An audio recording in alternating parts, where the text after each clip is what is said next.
The howling wind rattled the window panes as Rebecca Vance stumbled through knee-deep snow, her wedding ring an unbearable weight on her trembling finger.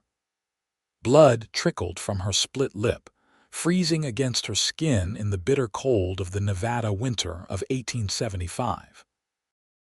Behind her, the faint glow of lanterns pierced the white darkness. Her husband's angry shouts carried on the wind like the wail of a banshee. Rebecca's lungs burned with each desperate breath as she pressed forward through the blizzard. Cherry Creek had seemed like salvation when Richard brought her here from Boston 6 months ago. Now it was her prison, and this storm her only chance of escape. Her fingers, numb within her thin gloves, clutched the small bundle of belongings she'd managed to grab. 3 years of marriage to Richard Blackwell had taught her to be ready. Tonight, when the whiskey had made him particularly cruel, she'd finally found the courage to run. The lights of town disappeared behind her as Rebecca pushed into the wilderness. The mountains loomed before her, dark shadows against the night sky. She had no destination, only the desperate need to put distance between herself and the man who had promised to love and protect her, but had only brought pain and fear. Time lost meaning as she trudged through the snow. The cold seeped through her clothes, making each step more difficult than the last. Her body trembled uncontrollably as the wind cut through her coat. Just as her legs began to buckle beneath her, a faint light appeared through the storm, a cabin nestled against the foothills. With renewed determination, Rebecca forced her frozen limbs forward. The light grew stronger, a beacon of hope in the swirling white. As she approached, she could make out the sturdy log structure, smoke curling from the chimney. A barn stood nearby and a corral where horses huddled together against the cold. Her strength nearly spent, Rebecca stumbled onto the porch and raised a fist to knock. Before her knuckles touched wood, the door swung open, revealing a tall man holding a lantern. His face, partially obscured by a dark beard, registered surprise as he took in her battered appearance. "Lord Almighty," he breathed, his deep voice nearly lost in the howl of the wind. "What are you doing out in this storm, madam? Please," Rebecca whispered, her voice raw with cold and fear. "He's coming. My husband," she swayed on her feet, darkness edging her vision. The man stepped forward, catching her before she fell. "Easy now." He glanced past her into the storm, then made a quick decision. "Come inside." The warmth of the cabin enveloped Rebecca as the stranger guided her to a chair near the crackling fire. He set down his lantern and quickly closed the door against the blizzard, sliding a heavy wooden bar into place. "My name's Sam Jameson," he said, moving to stoke the fire. "Most folks call me Sam." Rebecca clutched her bundle to her chest, her eyes darting around the cabin. It was simple but comfortable, with a small kitchen area, a table with 2 chairs, and a bed tucked into the corner. Pelts and blankets decorated the walls, and a rifle hung over the door. "Rebecca," she managed, her teeth chattering. "Rebecca Vance." Sam frowned at her shivering form and moved to a trunk at the foot of his bed. "You're half frozen, Mrs. Vance. Let me get you some dry clothes and something warm to drink." "Not Mrs.," Rebecca said quickly. "Miss." The lie died on her lips as she touched her swollen lip. "I can't go back to him." Understanding dawned in Sam's eyes as he took in her injuries. His jaw tightened, but his voice remained gentle. "No one's making you go anywhere tonight. The storm's getting worse." He handed her a flannel shirt and a pair of trousers that would be much too large. "These will be warmer than what you're wearing. You can change behind that screen while I make some coffee." Rebecca accepted the clothes gratefully and moved behind the wooden screen in the corner.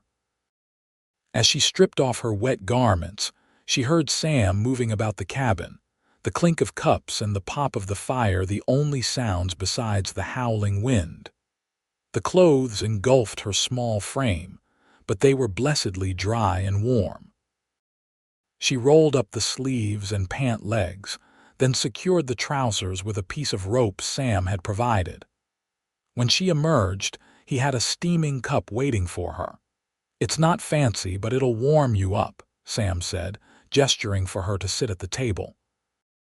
Rebecca wrapped her fingers around the cup, savoring the heat. "Thank you, Mr. Jameson. I don't know what I would have done if I hadn't found your cabin. Just Sam is fine."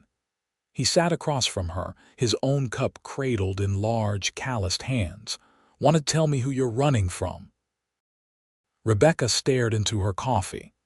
"My husband, Richard Blackwell, we live in Cherry Creek." She touched her bruised cheek. He wasn't always like this. When we married in Boston, he was charming, attentive. Then he lost his position at the bank and we came west for a fresh start." Sam's expression darkened. "I know Blackwell. He owns the mercantile in town. Got a reputation for being particular about his accounts." "And his wife," Rebecca added bitterly. "Tonight was worse than usual. The storm was my only chance to get away." A loud banging at the door made Rebecca jump, coffee sloshing over the rim of her cup. Her eyes, wide with terror, met Sam's steady gaze. "Stay here," he said quietly, rising from his seat. He moved to the rifle above the door and took it down, checking that it was loaded. Another series of pounding blows rattled the door. "Jameson," a slurred voice shouted, "open up! I know you're in there." Sam moved to the window and peered through a gap in the curtains. "It's Blackwell," he confirmed, "and he's not alone." Rebecca's heart hammered against her ribs. "Please," she whispered, "don't let him take me." Sam's expression hardened as he turned to her. "Get in the root cellar." He moved a rug aside, revealing a trapdoor in the floor. "Stay quiet no matter what you hear." Rebecca hesitated only a moment before descending the narrow ladder into the darkness below. Sam handed her a small candle. "I'll come get you when it's safe," he promised, then closed the trapdoor and replaced the rug.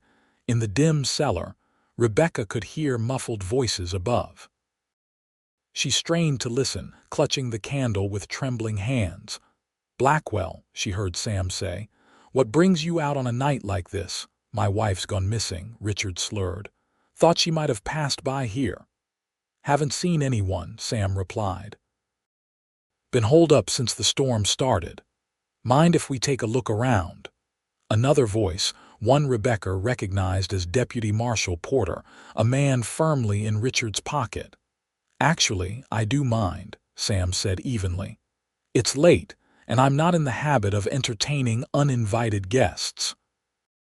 "Now see here, Jameson," Richard's voice rose. "That woman is my property, and no woman is any man's property," Sam cut in, his voice hard as steel. "And I don't appreciate being called a liar on my own land." "You threatening an officer of the law?" Porter asked. "Not at all," Sam replied. "Just saying this is my home, and unless you've got a warrant, you've no right to search it." A tense silence followed. Rebecca held her breath, her heart pounding so loudly she was certain they could hear it through the floorboards. "The storm's getting worse," Porter finally said. "We should head back to town." "Not without Rebecca," Richard insisted. "We'll look again when the weather clears," Porter said. "If she's out in this, she won't get far." Rebecca heard shuffling, then the sound of the door opening. The wind howled briefly before the door closed again. She waited in the darkness, counting her heartbeats until the trapdoor opened, revealing Sam's face. "They're gone," he said, extending a hand to help her up. "But they'll be back once the storm passes." Rebecca climbed out, her legs shaky. "Thank you for not giving me up." Sam shrugged, returning his rifle to its place. "A man who raises his hand to a woman deserves no loyalty from me." He glanced at the window, where snow continued to fall heavily. "The blizzard will keep them at bay tonight, but we'll need a plan for morning." "I need to get away from Cherry Creek," Rebecca said. "As far as possible," Sam nodded thoughtfully. "I've got a friend in Carson City who might help, but we can't leave until the storm breaks." I've put you in danger, Rebecca realized. Richard is influential in town. He could make trouble for you. I can handle Blackwell, Sam said with quiet confidence. I've dealt with worse than him. Rebecca sank into a chair, the reality of her situation settling over her. I have nowhere to go, no money of my own. Richard made sure of that. Sam busied himself with rebuilding the fire. One problem at a time, Miss Vance. First, we get through the night. Then we figure out the rest. The wind moaned around the cabin as Sam prepared a simple meal of beans and biscuits. They ate in companionable silence, the tension gradually easing from Rebecca's shoulders as the warmth and food restored her. You should take the bed, Sam said as they finished eating. I'll keep watch by the fire. I couldn't possibly. I insist, Sam said firmly. You've been through enough tonight. Get some rest. Too exhausted to argue, Rebecca gratefully accepted the offer. The bed was narrow but comfortable, the blankets heavy and warm. Despite her fear and uncertainty, sleep claimed her quickly, the sound of Sam moving quietly around the cabin a strange comfort. She woke hours later to find the cabin dark, except for the glow of embers in the fireplace. Sam sat in a chair by the door, his rifle across his knees, his head nodding forward in sleep. Outside, the storm continued to rage, but within these walls, Rebecca felt something she hadn't experienced in years: safety. As dawn broke, the blizzard showed no signs of abating. Sam was up before Rebecca, stoking the fire and putting coffee on to boil. He nodded to her as she rose from the bed, her hair tousled from sleep. Storm's still going strong, he said. Looks like we're stuck here another day at least. Rebecca moved to the window, peering out at the white landscape. Snow had drifted against the cabin, nearly reaching the windowsill.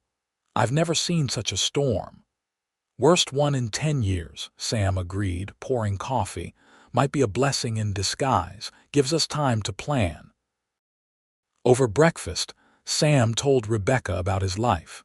He'd come west after the war, working as a ranch hand before saving enough to buy this small homestead 3 years ago. He raised horses and did occasional work guiding hunting parties into the mountains. What about you? He asked. What was your life like before Blackwell? Rebecca smiled wistfully, remembering. I was a schoolteacher in Boston. My father was a professor at Harvard. When he passed, I had to find a way to support myself. Her smile faded. Richard seemed like salvation at the time. He was handsome, well-spoken, promised me the world, and brought you to Cherry Creek instead, Sam said wryly. Yes, Rebecca laughed softly. Though I've grown to love the mountains and the open spaces, just not the rest of it.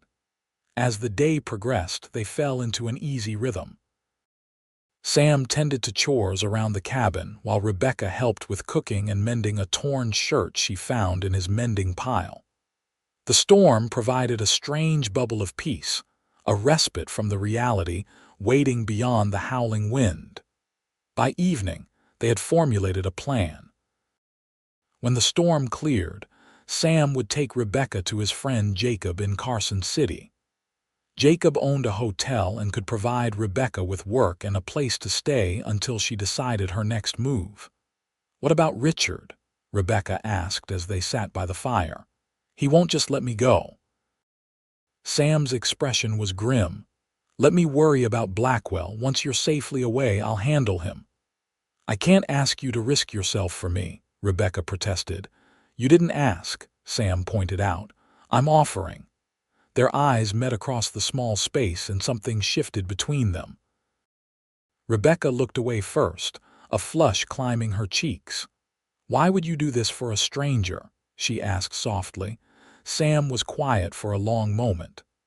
My sister was married to a man like your husband, he finally said. I was away fighting when he beat her so badly she lost their child. By the time I got home, she was gone. The firelight cast shadows across his face, highlighting the pain in his eyes. I've always wondered if I could have stopped it if I'd been there. Rebecca reached across the space between them, her hand covering his. I'm sorry about your sister. Sam's fingers curled around hers. I couldn't help her, but I can help you. The moment stretched between them, intimate and fragile. Then Sam cleared his throat and gently withdrew his hand. We should get some sleep. No telling when the storm will break. That night, despite Rebecca's protests, Sam again insisted she take the bed while he kept watch by the door. She drifted off to sleep with the comforting sight of his silhouette against the faint glow of the fire. The storm raged for 2 more days, keeping them confined to the small cabin. They passed the time with conversation and shared chores, each revealing pieces of themselves to the other. Rebecca discovered that Sam was well-read, with a small collection of books he'd accumulated over the years. She found herself reading aloud to him in the evenings as he cleaned his rifle or repaired tack for his horses. On the 3rd morning, Rebecca woke to silence. The constant howl of the wind had ceased, replaced by an almost eerie quiet. She rose from the bed to find Sam already at the window. "Storm's past," he said, turning to her. His expression was a mixture of relief and regret. "We should move quickly before the trail clears enough for Blackwell to come looking again." Rebecca nodded, pushing aside the strange reluctance she felt at leaving the cabin that had become a sanctuary. "How long will it take to reach Carson City?" 2 days in good conditions, Sam replied. "With the snow, maybe 3. We'll need to be careful, the passes will be treacherous." They worked efficiently to prepare for the journey. Sam packed provisions and extra blankets while Rebecca mended her clothes, now dry but showing signs of her desperate flight through the storm. "Wear these," Sam said, handing her a heavy coat and boots that had belonged to his sister. "They'll be warmer than what you have." Rebecca accepted them gratefully, touched by his thoughtfulness. "Thank you, Sam, for everything." His eyes softened as he looked at her. "Let's just focus on getting you to safety." By mid-morning, they were ready to depart.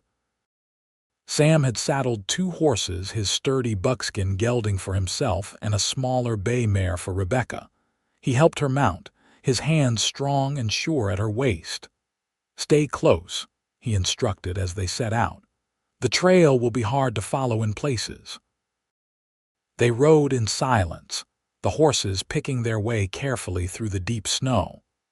The world around them was transformed, trees bowed under the weight of snow, familiar landmarks altered into strange new shapes. The beauty of it might have been breathtaking under different circumstances. They had covered perhaps 5 miles when Sam suddenly raised a hand, signaling Rebecca to stop. His head tilted, listening intently. Rebecca strained her ears but heard nothing beyond the soft crunch of snow beneath their horses' hooves. "Riders coming," Sam said quietly. "Off the trail." Rebecca's heart leapt to her throat. "Richard? Can't tell." Sam scanned their surroundings, then pointed to a dense copse of pines. "There, we'll wait and see who passes." They dismounted and led their horses into the trees, moving deep enough to be hidden from the trail. Sam loosened his revolver in its holster, his expression grim. Minutes passed before Rebecca heard what Sam's more experienced ears had detected earlier, the sound of horses approaching. Through the branches, she could make out 3 riders making their way along the trail they had just left. "It's Richard," she whispered, recognizing her husband's bulky form in the lead. Deputy Porter rode beside him, and behind them, a man Rebecca didn't recognize. Sam placed a steadying hand on her arm. "They're heading toward my cabin. Must be starting their search now that the storm's cleared." "What if they find our tracks?" Rebecca's voice trembled. "The fresh snow will cover most of them," Sam reassured her. "And they're not looking for 2 riders yet. They don't know I've left." They waited until the riders had disappeared from view before returning to the trail. Sam led them on a different route, one that would avoid crossing their pursuer's path. "We'll need to be careful," Sam warned as they rode. "Blackwell knows these mountains almost as well as I do." The day wore on, the winter sun casting long shadows across the snow-covered landscape. They made slower progress than Sam had hoped, the deep snow forcing them to dismount and lead the horses through particularly difficult stretches. As dusk approached, Sam began looking for a place to make camp. "We can't risk a fire tonight," he told Rebecca. "But I know a spot where we'll be sheltered from the wind." The spot turned out to be a small cave set into a rocky hillside, hidden from the trail by a stand of pines. It was dry and deep enough to provide shelter for both them and the horses. "It's not much," Sam apologized as he spread blankets on the cave floor, "but it's safer than being in the open." "It's perfect," Rebecca assured him, helping to unpack their meager supplies. The cold was seeping into her bones despite the heavy coat, and she couldn't prevent a shiver. Sam noticed immediately. "You're freezing. Here." He moved closer, wrapping a blanket around both of them. "Body heat is the best way to stay warm." Rebecca stiffened at first, unaccustomed to such proximity with a man who wasn't her husband. But Sam's presence was comforting, not threatening, and gradually she relaxed against him. "Tell me about your life before the war," she said, partly to distract herself from their intimate position, partly because she genuinely wanted to know. Sam's voice was a low rumble as he spoke of growing up in Pennsylvania, the son of a blacksmith. He described his father's shop, the heat of the forge, the satisfaction of shaping metal. He told her about enlisting at 18, believing in the cause and the harsh realities that had stripped away his youthful idealism. "When I came home, everything was different," he said. "Or maybe I was the one who'd changed. Either way, I couldn't stay." "So you came west," Rebecca murmured. "So I came west," Sam agreed, "looking for something I couldn't name." "Did you find it?" Sam was quiet for so long that Rebecca thought he might not answer. Finally, he said, "Parts of it, maybe. There's a piece in these mountains that I couldn't find back east." Rebecca understood. Despite everything, she had found a similar piece in the vast landscapes of Nevada. "What about the other parts?" Sam's arm tightened slightly around her. "Still looking, I suppose." They fell silent, the only sound the occasional stamp of the horses and the wind whistling past the cave entrance. Rebecca's eyelids grew heavy, her head gradually coming to rest against Sam's shoulder. "Sleep," he murmured. "I'll keep watch." Rebecca wanted to protest, to insist he rest too, but exhaustion claimed her before she could form the words. She woke to pale dawn light filtering into the cave and the realization that she was alone beneath the blankets. Sitting up quickly, she spotted Sam at the cave entrance, rifle in hand, scanning the surrounding forest. "Sam," she called softly. He turned, his expression relaxing when he saw her. "Morning. How'd you sleep?" "Better than I expected," she admitted, rising to join him. "Any sign of trouble?" "Nothing so far." He handed her a strip of jerky and an apple. "Not much of a breakfast, but we should eat before we move on." They set out as soon as they'd eaten, Sam setting a faster pace now that the horses had rested. The sun climbed higher, turning the snow into a dazzling blanket that hurt the eyes. By noon, Rebecca's thighs ached from hours in the saddle, but she made no complaint. They paused briefly to rest the horses and eat a cold lunch. Sam studied the sky, a frown creasing his brow. "More snow coming," he predicted. "We need to make better time before it hits." They pushed on, the terrain gradually changing as they descended toward the valley that would lead them to Carson City. The snow thinned, making travel easier but also leaving more visible tracks. Late in the afternoon, as they crested a ridge, Sam suddenly reined in his horse. "Riders ahead," he said, his voice tight. At least 4 of them coming up from the south. Rebecca strained to see. In the distance, she could just make out dark figures moving against the white landscape. "Is it Richard?" "Can't tell from here," Sam said, "but we can't risk it. We'll have to go around." He led them off the trail, picking a path through the trees that would take them in a wide arc around the approaching riders. The detour cost them valuable time, and darkness was falling by the time Sam judged it safe to return to their original route. "There's a lined shack about 2 miles ahead," he told Rebecca, who was swaying with fatigue in her saddle. "We can spend the night there." The small cabin was crude but sound, used by cowboys during the summer months when they grazed cattle in the high meadows. It contained a rustic bed frame, a table with 1 chair, and a small stove. Sam got a fire going in the stove while Rebecca tended to the horses in the lean-to attached to the cabin. When she returned, the small space was already warming, and Sam was laying out their remaining food. "It's not much," he said apologetically, "but it'll keep us going until we reach Carson City tomorrow."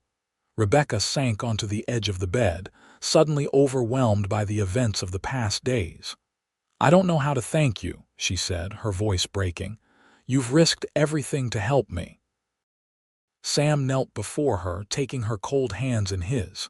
"You don't need to thank me, Rebecca. No one deserves what Blackwell did to you." She looked down at their joined hands, his large and calloused, hers small and pale. "I'm afraid," she admitted. "What if he finds me?" "What if he won't?" Sam interrupted firmly. "And even if he tries, he'll have to go through me first." Rebecca raised her eyes to his, finding a determination there that steadied her. Without thinking, she leaned forward and pressed her lips to his. Sam froze for an instant, then returned the kiss with gentle pressure before drawing back. "Rebecca," he said, his voice rough, "you don't owe me anything." "This isn't about owing," she said softly. "It's about wanting." Something flared in Sam's eyes, desire warring with restraint. "You're still married," he reminded her, "and you've been through hell. I don't want to take advantage." Rebecca placed a finger against his lips. "You're not. I know my own mind, Sam Jameson." She smiled tremulously. "For the first time in years, I'm making my own choice." Sam searched her face, looking for any sign of uncertainty. Finding none, he cupped her cheek with a gentleness that brought tears to her eyes. "Are you sure?" In answer, Rebecca kissed him again, pouring into it all the emotion she'd kept contained for so long. Sam's arms came around her, strong and protective, as he deepened the kiss. They came together slowly, each touch a question and an answer. Sam's hands, so capable and strong, were infinitely tender as they explored her body. For Rebecca, who had known only Richard's demanding, selfish attentions, Sam's consideration was a revelation. He took his time, ensuring her pleasure before his own, whispering words of admiration and desire that healed something broken inside her. Later, wrapped in blankets in each other's arms, they talked softly of the future, not with grand plans or promises, but small hopes, a life free from fear, the chance to start anew. "Whatever happens," Sam murmured against her hair, "you're not alone anymore." Rebecca believed him. Morning brought gray skies and the first flakes of a new snowfall. They set out early, both aware that the weather would slow their progress and that Richard would not have given up his search. "Carson City is less than a day's ride now," Sam told her as they mounted up. "If we push hard, we can make it by nightfall." The snow began to fall more heavily as they rode, reducing visibility and covering their tracks. It was both blessing and curse, harder for Richard to follow them, but more difficult to navigate. By mid-afternoon, the snowfall had turned into another blizzard, not as severe as the one that had driven Rebecca to Sam's cabin, but enough to make travel dangerous. The horses plodded forward, heads lowered against the stinging snow. "We need to find shelter," Sam called over the rising wind. There's a way station a few miles ahead. They pressed on, the cold seeping through their layers of clothing. Rebecca could no longer feel her fingers or toes, and her face burned from the constant assault of ice and wind. Just as she thought she could go no further, Sam pointed ahead. There. Through the swirling snow, Rebecca made out the dark shape of a building. As they drew closer, she saw it was a substantial structure, a combination trading post and stagecoach station. They dismounted in the shelter of a large stable attached to the main building. A grizzled man emerged from the doorway, lantern in hand. "Mighty rough day to be traveling," he observed, helping Sam with the horses. "You folks look half frozen." "We're headed to Carson City," Sam explained. "Storm caught us by surprise." "Won't be going any further today," the man said.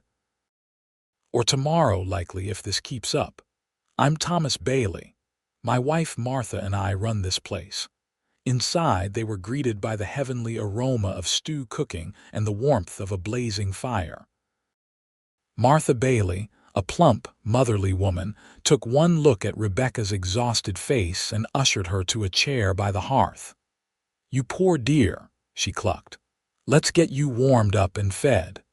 The station was empty of other travelers, stranded by the weather elsewhere along their routes. The Baileys provided them with hot food and offered a small room at the back of the building. "Only the one room available, I'm afraid," Martha apologized. "Rest are being repaired after a leak in the roof." "It's perfect," Rebecca assured her, exchanging a glance with Sam. "We're just grateful for the shelter."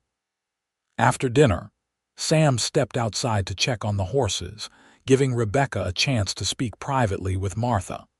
The older woman listened sympathetically as Rebecca explained her situation, leaving out only the details of her relationship with Sam.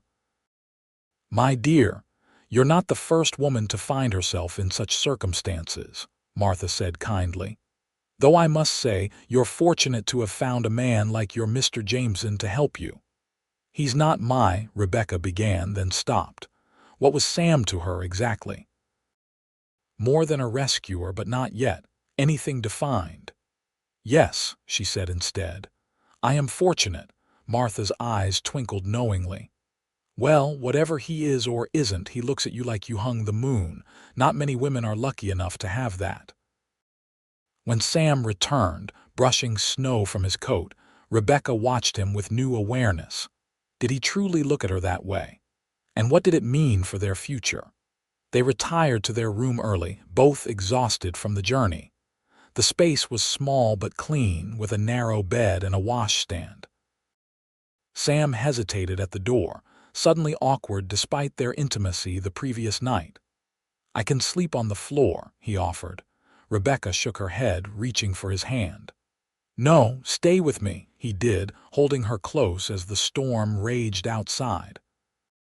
They talked in whispers, sharing more of themselves, hopes and fears, dreams deferred, small confessions that built a bridge between their separate lives. "What will you do in Carson City?" Sam asked, his fingers tracing idle patterns on her arm. "Find work, I suppose," Rebecca said. "Teaching, if possible. If not, I'm not too proud for other honest labor." And after that, Rebecca turned to face him in the darkness. "I don't know, what do you think I should do?" Sam was quiet for a moment. "I think," he said carefully, "that you should do whatever brings you happiness. You've earned that right. And if what would make me happy is to stay with you." The question slipped out before Rebecca could consider its implications. Sam's breath caught. "Is that what you want?" "I think it might be," she admitted. "But I know it's too soon, and there's Richard to consider," and Sam silenced her with a gentle kiss. "It's not too soon if it's what we both want. As for Blackwell, there are legal ways to end a marriage. Divorce is difficult to obtain," Rebecca reminded him, "and Richard would never agree." "Then we'll find another way," Sam said with quiet determination. "I'm not letting you go, Rebecca Vance. Not unless it's what you want." They fell asleep tangled together, the future uncertain but full of possibility. Morning brought clear skies but deep snow. Thomas Bailey confirmed what they already suspected: the pass to Carson City would be impassable for at least another day. "Best make yourselves comfortable," he advised. "Storm's blown itself out, but there's 3 feet of fresh snow on the ground." Sam and Rebecca spent the day helping around the station, grateful for the enforced rest. By evening, they had settled into an easy familiarity with the Baileys, sharing dinner and stories around the fire.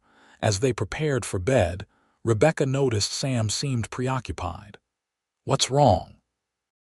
she asked, touching his arm. He hesitated, then said, "Bailey mentioned some riders passed through yesterday, asking about a woman traveling alone or with a man. Said they were headed toward Carson City." Rebecca's blood ran cold. "Richard." "Most likely," Sam agreed grimly. "Which means we need to be extra careful when we leave tomorrow." Rebecca sat heavily on the edge of the bed. "He'll never stop looking, will he?" Sam knelt before her, taking her hands. "He will, one way or another." His expression was resolute. "I promise you, Rebecca, you will be free of him." The following morning dawned bright and clear. The snow had settled enough to make travel possible, though still difficult. After a hearty breakfast and heartfelt thanks to the Baileys, Sam and Rebecca set out on the final leg of their journey. They rode cautiously, Sam constantly scanning the trail ahead and behind for signs of pursuit. The sun was high when they crested the final ridge and caught their first glimpse of Carson City spread out below them. "We made it," Rebecca breathed, relief washing over her. Sam smiled, but his eyes remained vigilant. "Not quite yet, let's keep moving." They were halfway down the slope when Sam suddenly tensed, reaching for his rifle. "Riders," he said tersely, "coming up fast behind us." Rebecca turned in her saddle, her heart sinking as she made out 3 figures approaching rapidly. Even at a distance, she recognized Richard's bulky form. "Go," Sam urged, passing her the reins to his horse. "Follow the trail into town. Ask for Jacob Miller at the Silver Dollar Hotel. He'll help you." "I'm not leaving you," Rebecca protested. "You have to," Sam insisted. "I'll hold them off, give you time to get away." "They'll kill you," Sam's expression softened briefly.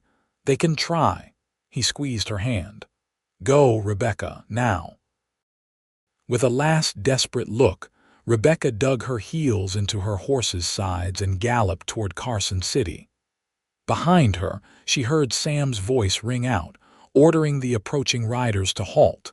The sound of a gunshot nearly stopped her heart. Then another, and another. She wanted to turn back to help somehow, but knew it would only put them both in greater danger.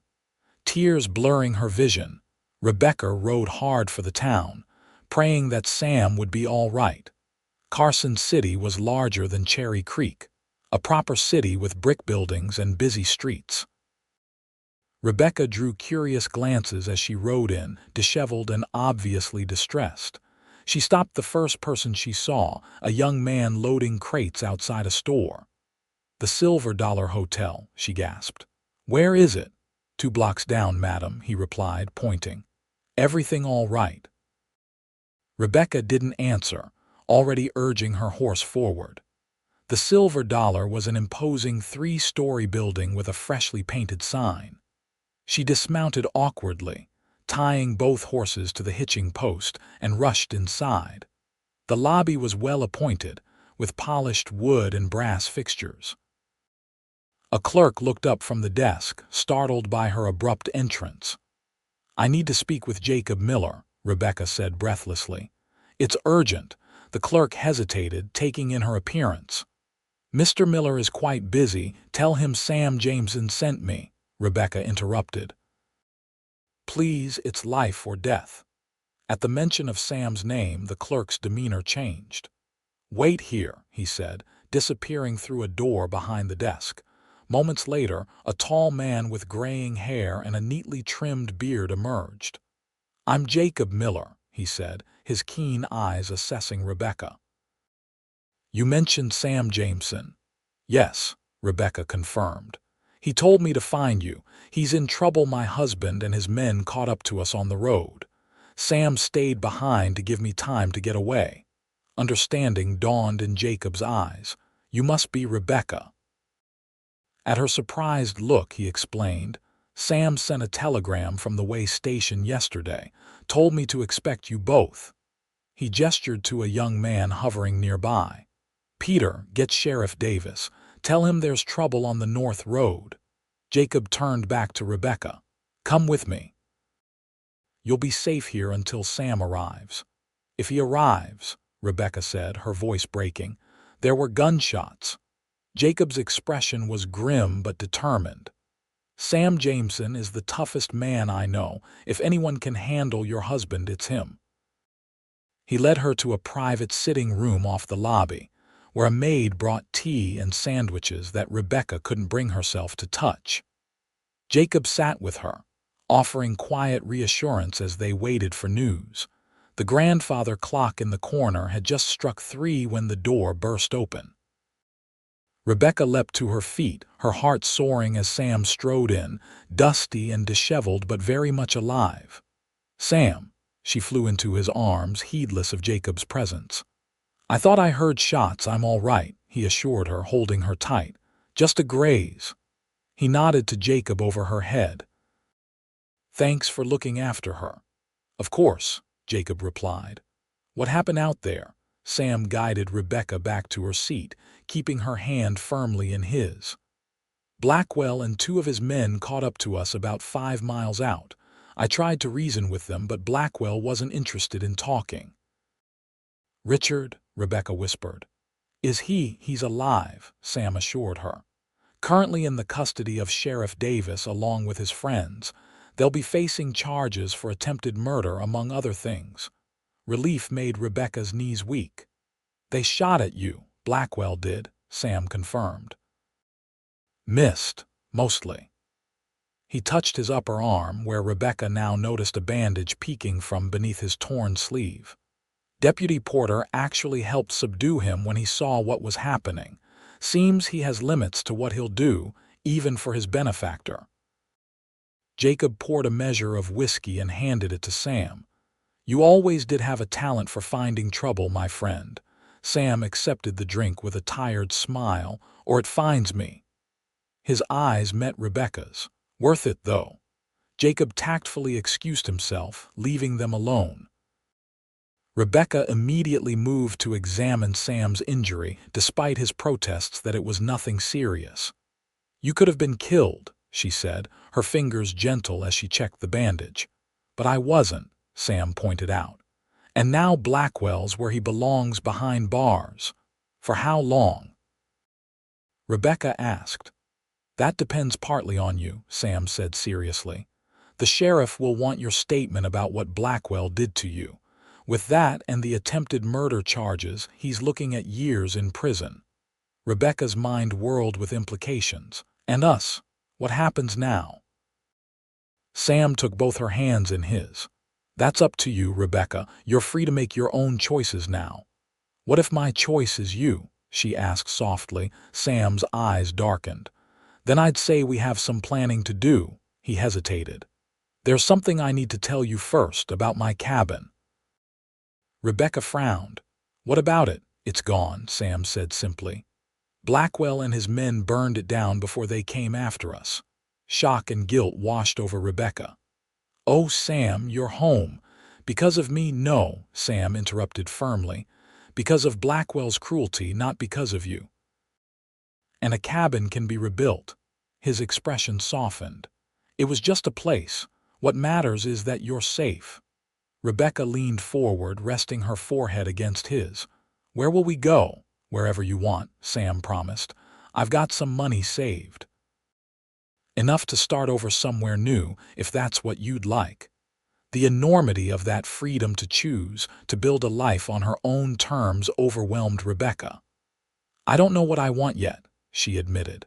Except that I want you with me while I figure it out.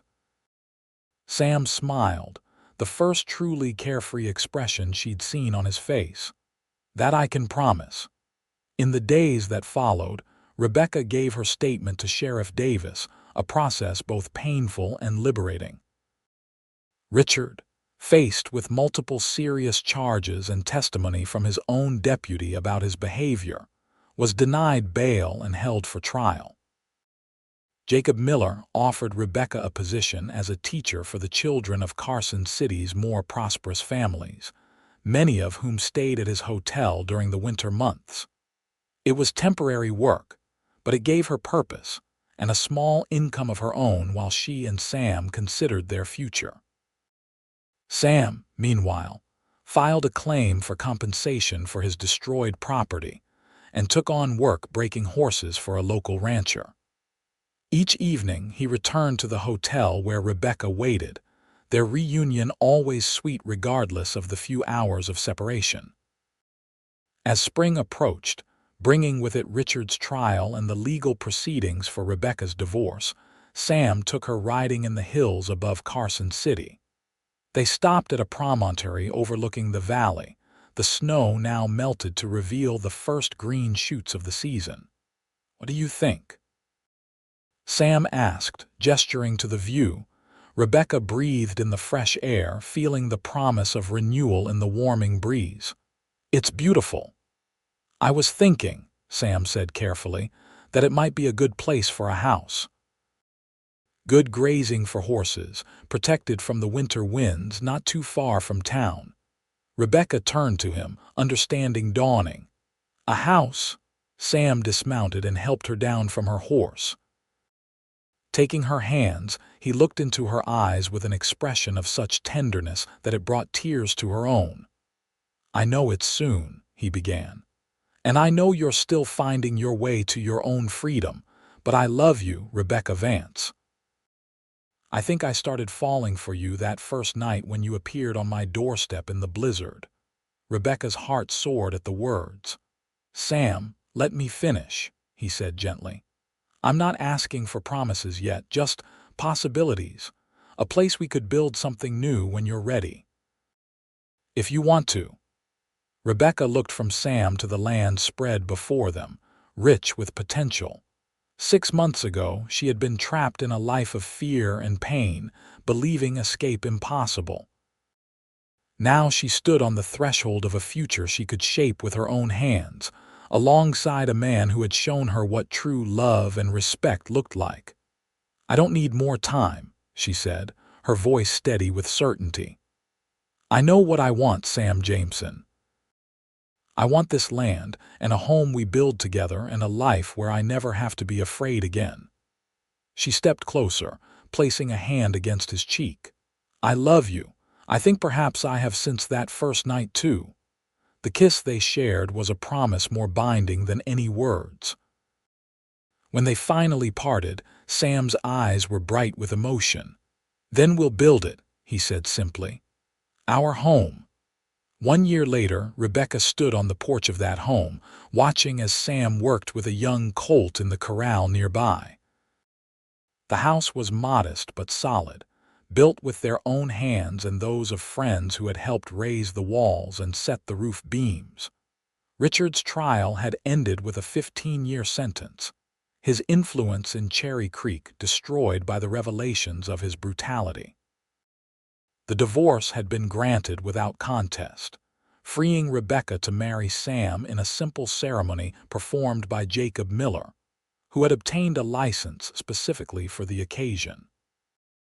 Now, as the afternoon sun gilded the mountains around their home, Rebecca placed a hand on her swelling belly, feeling the first fluttering movements of their child. Sam looked up, as if sensing her thoughts, and smiled that smile that was hers alone, full of love and promise. From the moment she had stumbled through a blizzard seeking refuge, to this quiet afternoon in the home they had built together, Rebecca's journey had been one of courage and healing. The scars remained, both visible and hidden, but they no longer defined her. As Sam finished with the colt and walked toward her, Rebecca thought of all they had overcome and all that lay ahead. There would be challenges still. She knew life in the West demanded resilience. but they would face them together, with the strength that had brought them through that first desperate winter. Sam climbed the steps and wrapped his arms around her, his hand joining hers over their growing child. "Happy?" he asked, the word a breath against her hair. Rebecca leaned into his embrace, savoring the safety and love she had found. "More than I ever thought possible," she answered truthfully. Beyond their land, the mountains stood sentinel against the sky, unchanging yet ever new as the seasons turned. Like the land itself, they had endured the harshest storms and emerged stronger, their love a shelter more enduring than any walls of wood and stone. And as the sun began its descent toward those distant peaks, Rebecca knew with absolute certainty that whatever storms might come in the years ahead, she would never again face them alone.